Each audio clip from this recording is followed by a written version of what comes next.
Sona o hindi siya dadalo sa SONA ni Pangulong Marcos. Anong implication po nito? Ano po ibig sabihin po nito? It is a very clear message to the country and to the Filipino people that the Vice President is now cutting off any formal ties with the administration of Marcos Jr., at least politically. Ibig sabihin po, nagdi-disassociate na siya.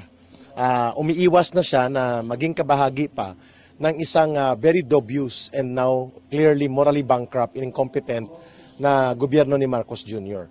That message of the Vice President is a very clear indication na malubha ang kanyang nakikitang mga pagkakamali at mga baluktot na patakarang nagaganap sa kay Marcos Jr.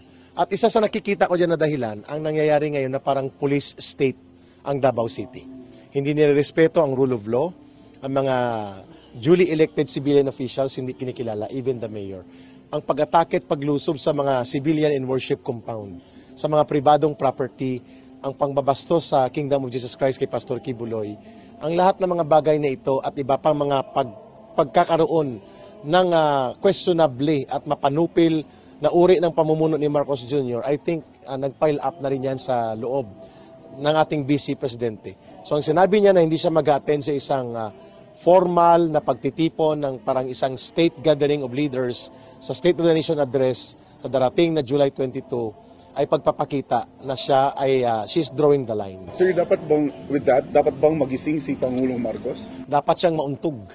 That the main reason kung bakit ang Mindanao votes, kung bakit ang Bisaya votes, at kung bakit ang Duterte very influential circle of voters ay napunta sa kanya.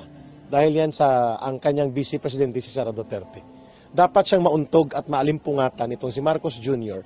sapagkat he can never be president and he is not the president right now kung hindi umatras si Sara Duterte bilang presidente, front runner in all surveys 6 months until 1 month before election or before filing of candidacy, si Sara Duterte ang number 1. So he owes that to the Duterte and to the Filipino people. Dapat siyang malimpungatan. Bakit ang kanyang closest allies, ang kanyang mga kasama sa pagbubuo ng kanyang kampanya at ng kanyang kandidatura at ng kanyang unang mga bahagi ng pamamahala ay unti-unting nawala. Including ang Duterte support at ang mga network of allies and support nito, including ang Kingdom of Jesus Christ ay Pastor Kibuloy at ang maraming mga kagaya namin na mga former rebels ay na-illusioned sa kanyang pamamahala. The message of Vice President Sara Duterte is more than enough to wake up Marcos Jr. that indeed his government is going towards bankruptcy.